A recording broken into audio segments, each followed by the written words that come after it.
찬송가 279장입니다. 279장.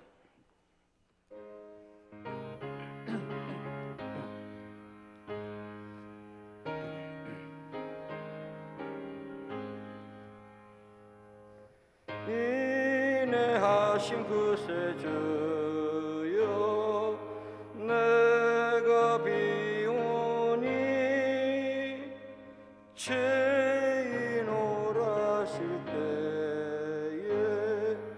날 부르소서. 주여 주여 내가 비오니 죄인 오라실 때에 날 부르소서. 자비하신 보좌 앞에 꿇어 엎드려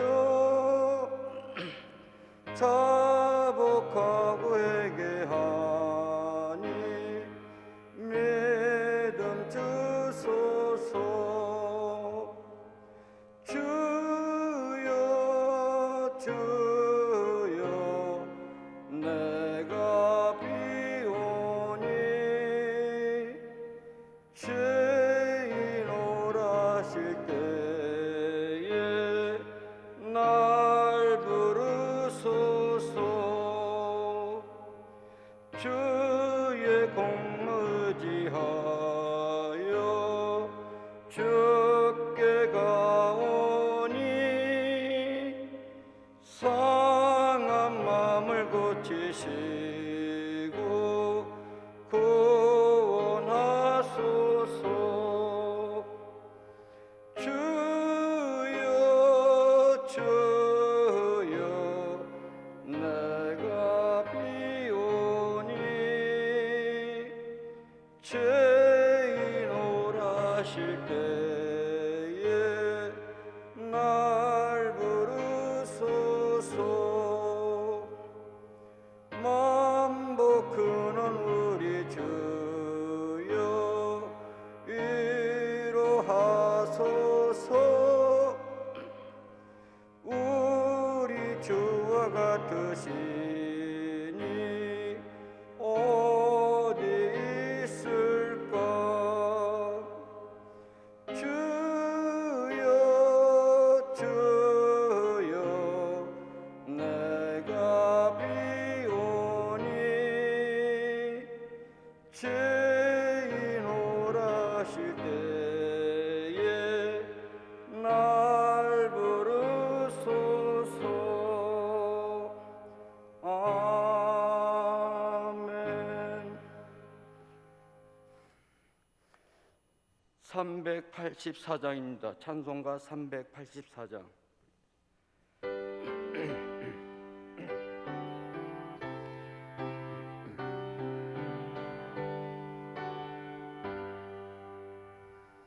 나의 갈 길 다가도록 예수 인도하시니 내 주 안에 있는 긍휼 어찌 의심하리요.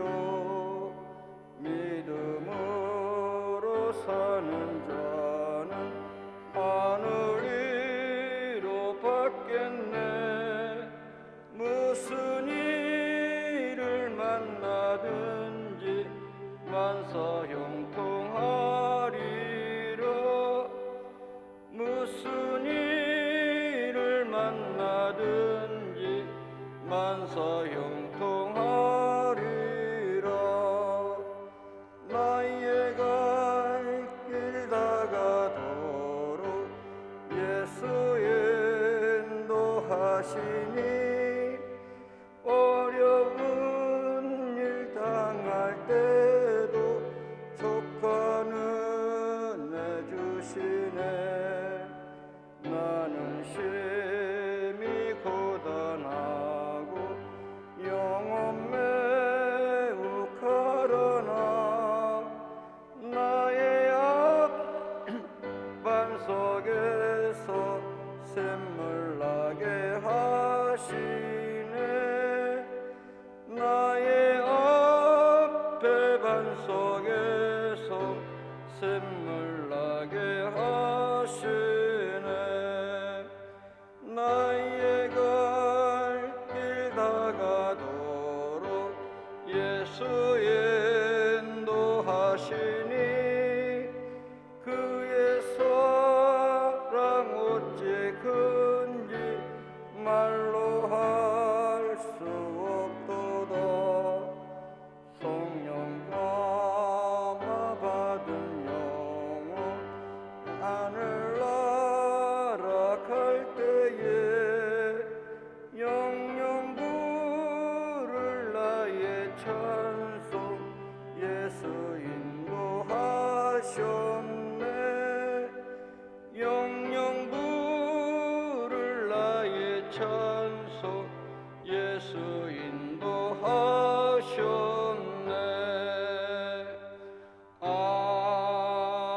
아멘. 사도신경 하시겠습니다. 나는 전능하신 아버지 하나님 천재 창조주를 믿습니다. 나는 그의 유일하신 아들 우리 주 예수 그리스도를 믿습니다. 그는 성령으로 잉태하여 동정녀 마리아에게서 나시고 본디오 빌라도에게 고난을 받아 십자가에 못 박혀 죽으시고 장사된 지 사흘 만에 죽은 자 가운데서 다시 살아나셨으며 하늘에 오르시어 전능하신 아버지 하나님 우편에 앉아 계시다가 거기로부터 살아있는 자와 죽은 자를 심판하러 오십니다. 나는 성령을 믿으며 거룩한 공교회와 성도의 교제와 죄를 용서받는 것과 몸의 부활과 영생을 믿습니다. 아멘. 임승현 목사님께서 말씀 전하시겠습니다. 오늘 함께 나눌 하나님의 말씀은 누가복음 18장 29절에서 30절까지의 말씀입니다. 신약성경 127페이지에 있습니다.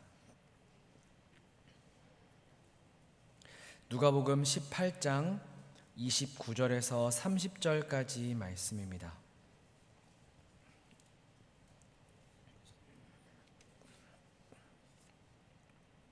제가 봉독하겠습니다. 이르시되 내가 진실로 너희에게 이르노니 하나님의 나라를 위하여 집이나 아내나 형제나 부모나 자녀를 버린 자는 현세의 여러 배를 받고 내세의 영생을 받지 못할 자가 없느니라 하시니라. 아멘. 저는 우리 교회에서 행정목사를 한 2년 정도 했었습니다. 저는 그 행정목사의 2년을 보내면서 정말 행정과 어울리지 않는 사람이다라는 것을 알게 되었습니다. 실수도 정말 많았는데요. 그때마다 우리 성도님들과 함께 이렇게 사역하는 우리 동역자들, 우리 사역자들이 많이 불쌍히 여겨주시고 또 이해해 주셨던 그런 기억들이 많이 있습니다. 특별히 주보를 만드는 게 가장 어려웠던 일인 것 같습니다. 그래서 초반에 실수를 진짜 많이 했었는데요. 저희 아내는 오타를 굉장히 잘 찾아내는 사람이었습니다. 그래서 제가 주보를 이렇게 잘 만들고 나서 그 아내에게 보여주면 아내가 오타를 수정을 많이 해줬어요. 그때부터 실수가 많이 줄었던 것 같습니다. 그러다 보니까 아내에 대한 저의 의존도가 당연히 높아지게 되더라고요. 그래서 아내가 바빠서 혹시 주보를 못 봐주는 날이면 꼼꼼히 준비를 하고 철저하게 잘 이렇게 확인을 했는데도 뭔가 괜히 불안하고 또 실수가 있을 것 같은 그런 불안함이 제 안에 있더라고요. 누군가를 의지한다라는 것이 이런 것 아닐까요? 만약에 제가 저의 꼼꼼하지 않음을 인정하지 않는다면 저는 아내에게 도움을 요청하지 않았을 겁니다. 왜냐하면 제가 충분히 해낼 수 있으니까요. 그러나 또한 그런 내 약함, 내가 가지고 있는 그 약함들을 아내에게 보여주고 싶지 않았다면 아마 아내한테 주보를 좀 봐줘라고 요청하지 않았겠죠. 실수와 잘못을 계속하면서도 도와줄 수 있는 누군가에게 만약에 우리가 손을 내밀지 못한다면 그 사람은 자기의 부족함이나 자기의 약함을 인정하지 못하는 사람일 겁니다. 하나님 나라, 이것은 예수님의 가장 큰 관심의 주제였습니다. 예수님은 사역하시는 내내 하나님 나라를 가르치셨고 결국 그 나라를 시작하기 위해서 제물로 자기 자신을 바치실 정도였죠. 하나님의 나라는 우리 주님의 전부였다라고 해도 과언이 아닐 것입니다. 오늘 본문은 15절부터 30절까지의 말씀입니다. 이 두 가지의 이야기가 이 본문 안에 펼쳐지는데요.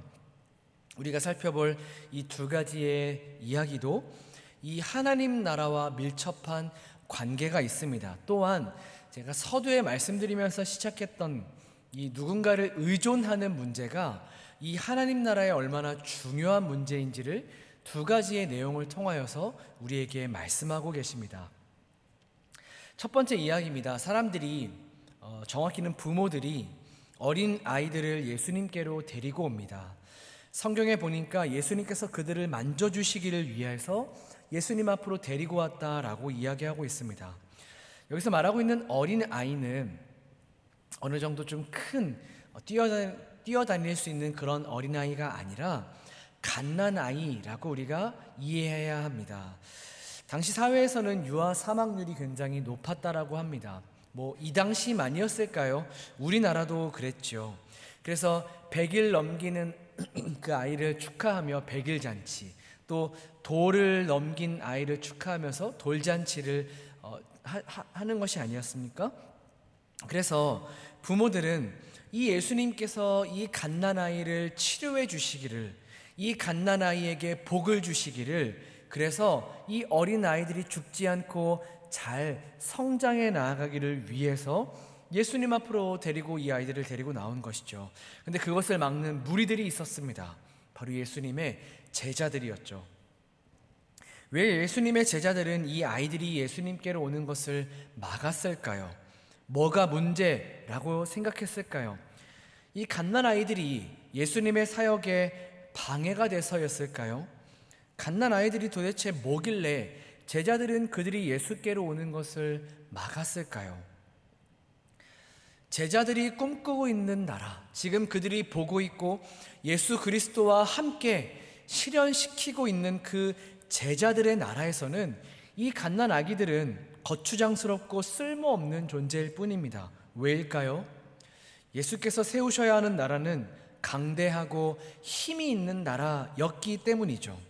로마의 압제로부터 이스라엘을 구원하고 당당하고 멋있고 힘이 있는 나라, 그 주변 나라들이 이 나라를 건드릴 수 없는 그런 강한 나라였기 때문입니다.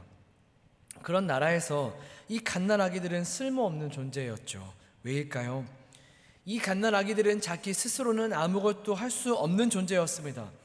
철저하게 모든 것을 부모로부터 얻어야만 살아갈 수 있는 존재가 바로 이 어린아이들이었습니다. 그러니까 힘도 없을 뿐만 아니라 누군가를 의존해서 살아가야만 하는 존재들, 아주 쓸모없는 존재들이었죠. 여러분, 이 갓난아기들을 데리고 온, 예수님 앞으로 데리고 온 부모들이라고 다를까요? 아닙니다. 다를 바가 전혀 없죠. 아이들의 생명에 있어서는 이 부모가 할 수 있는 것이 아무것도 없었습니다. 말 그대로 생사를 가지고 예수 그리스도 앞에 나온 것이죠.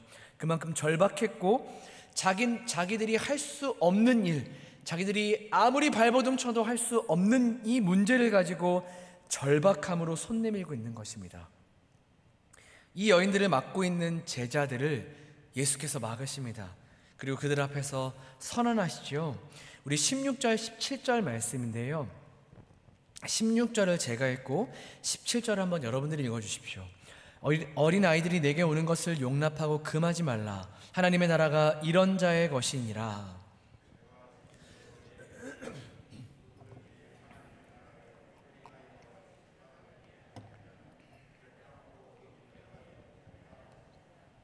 네, 하나님의 나라는 하나님의 것입니다. 이 말은 그 나라를 상속받는 사람은 자신의 능력이나 소유나 지위로 그것을 받지 않는다라는 것이죠. 오직 거저받는 은혜, 그 은혜로 선물로 그것을 받게 됩니다. 마치 어린아이처럼 말이죠. 철저하게 그 부모를 의지해야 하는 어린아이처럼 나는 아무것도 할 수 없습니다라는 사실들을 인정하고 결국 주의 은혜 밖에서는 이 나라를 소유할 수 없고 이 나라에 들어갈 수 없는 것이라고 고백하는 사람들이 하나님 나라에 들어가 그 나라를 살아내는 사람이라라는 말씀을 하고 계신 것입니다. 오직 하나님의 긍휼을 의지하는 태도가 이 어린아이의 속성이며, 그리고 이 어린아이와 같이 하나님을 받아들이는 사람들에게만 그 나라가 주어질 것이고, 또 그 나라를 살아가는 사람들 역시 이 어린아이처럼 살아가야 한다라고 지금 예수님께서 우리에게 말씀하고 계시는 것이죠. 이것이 첫 번째 이야기입니다. 자, 그리고 그 뒤에서 두 번째 이야기를 예수님께서 이어가십니다. 이 어린아이의 특징과 상반되는 모습에 부자 관리가 등장합니다. 그는 성경에 따르면 엄청난 부자였습니다. 예수께서 아이들을 통해서 가르치고 계시는 그것에 자극을 받아서 그 예수님 앞에 나와서 내가 무엇을 하여야 영생을 얻습니까? 라고 질문하고 있습니다. 여러분, 이 질문이 가벼운 질문이었을까요? 그냥 던져본 질문이었을까요? 아니면 진실한 질문이었을까요? 이 두 번째 이야기의 끝에서 그가 예수님의 말씀을 듣고 매우 슬퍼했다라는 것을 보아 그의 질문은 진심이었다라는 것을 알 수 있습니다.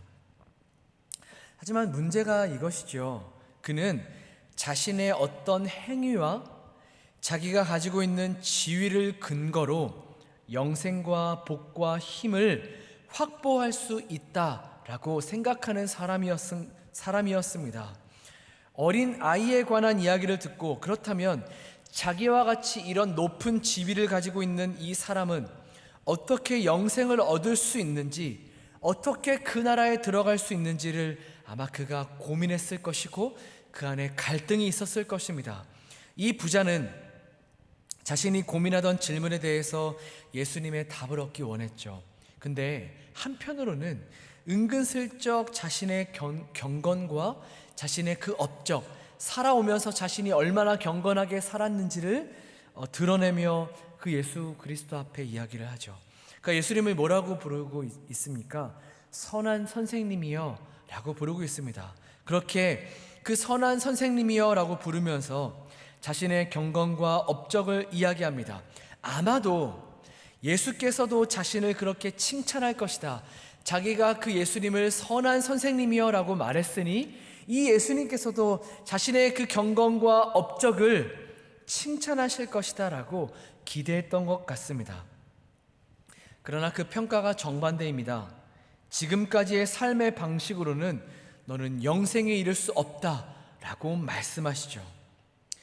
이 사람은 그 자기가 가지고 있는 부와 권력이 계명을 잘 지킨 결과로 내게 주어진 것이며, 가난과 낮은 지위에 있는 사람들은 게으름과 같은 문제 때문에 그런 것이다 라고 이해하는 사람이었습니다.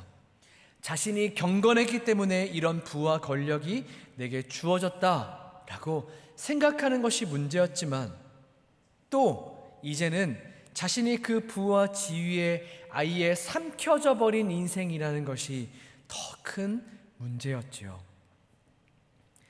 와서 나를 따르라 라고 예수님 말씀하십니다.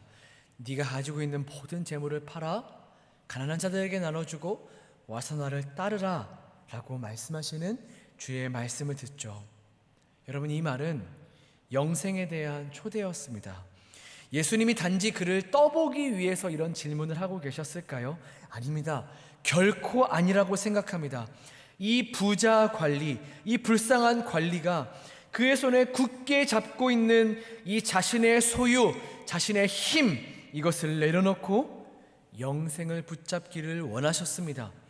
진짜 그를 향한 영생에 대한 초대였죠. 그런데 그는 자신이 손으로 움켜쥔 것을 놓을 수가 없었습니다. 그래서 뭐라고 이야기하죠? 그가 어떤 상태라고 이야기하죠? 이 말씀을 듣고 심히 근심하였더라 라고 이야기하는 것입니다.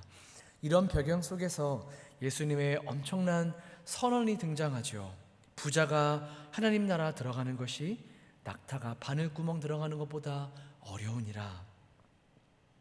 이 부자는 자신의 안전을 보장하는 견고한 수단을 확보했다라고 믿었기 때문에 예수님을 의존하는 것을 선택하지 못합니다.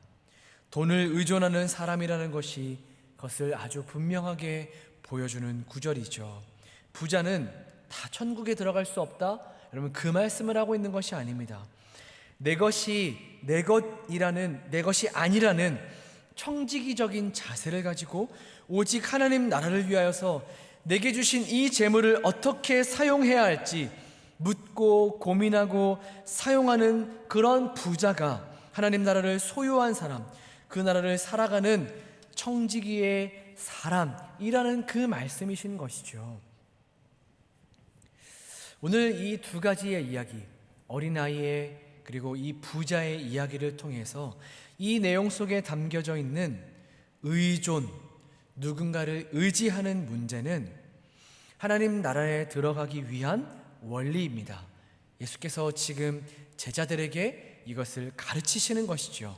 그러나 또한 이미 임한 하나님의 나라에서 그 나라를 살아가야 하는 자들에게 필요한 원리이기도 합니다. 그런 의미에서 보았을 때 오늘 본문 이 두 가지의 이야기는 우리에게 중요한 두 가지 질문을 던져주고 있습니다. 첫 번째, 이미 임한 하나님 나라를 살아가고 있는 나는 무엇을 의존하며 살아가고 있나요?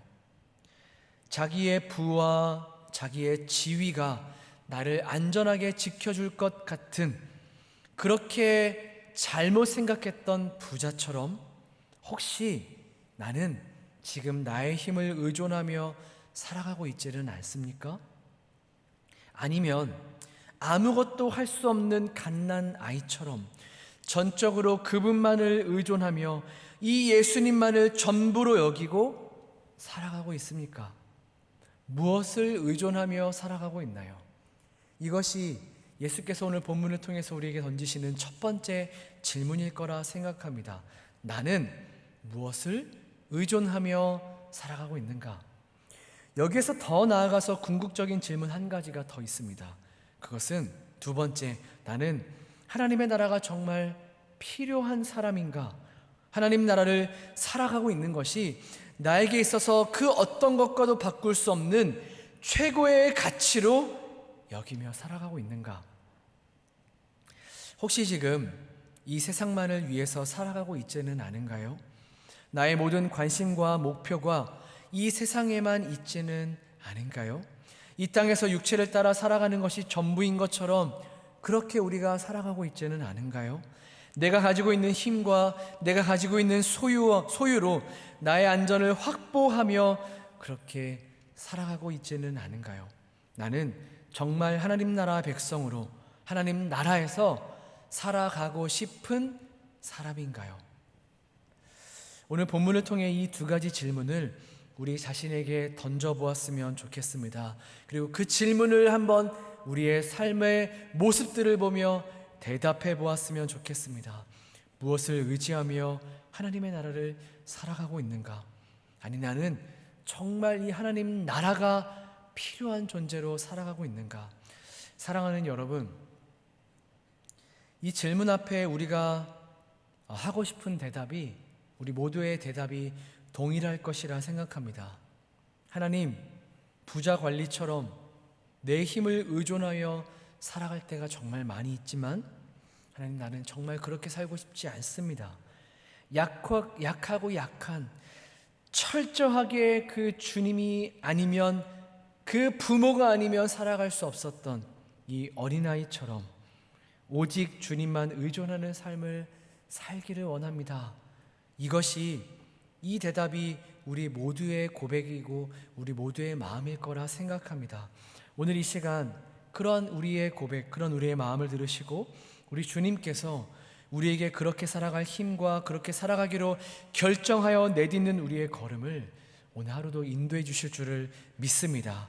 이 주님과 함께 오늘 하루도 예수만 의지하는 삶, 예수님만 전부인 삶을 살아가게 하심으로 힘이 있고 똑똑하며 지혜로운 이 부자 관리처럼이 아닌 혼자서는 아무것도 할 수 없고 의존해서만 살아갈 수 있으며 그만큼 약하고 그만큼 힘이 없는 이 어린 아이처럼 우리에게 임한 하나님 나라를 살아가는 우리 모두가 되기를 진심으로 소망합니다. 그때 내 힘이 아니라 하나님의 힘이 우리의 삶에 나타나서 그런 삶을 살아가게 하심으로 비록 이 어린아이처럼 아무것도 할 수 없는, 아무 능력도 없고 아무 지혜도 없는 것 같은 그런 인생을 우리가 이 세상에서 살아간다 할지라도 그런 우리에게 부어주시는 평안과 안정과 만족과 그 주님으로 인한 그 평안 가운데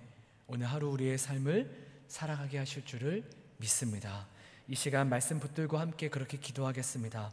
주신 말씀을 생각하시며 여러분들이 이 질문 여러분들에게 스스로 던지시며 그 대답을 통해 한번 여러분들을 돌아보았으면 좋겠습니다. 말씀을 붙들고 기도하겠습니다. 그리고 또한 몇 가지 기도 제목 가지고 함께 기도합니다. 담임 목사님을 위하여서, 교회를 위하여서, 나라와 민족을 위하여서, 우리 선교사님을 위하여서, 그리고 우리 환우들을 생각나시는 환우들을 위하여서 이 시간 기도하시고 여러분들 각자 가지고 나오신 기도 제목들을 가지고 돌아가시기를 바랍니다. 함께 기도하겠습니다.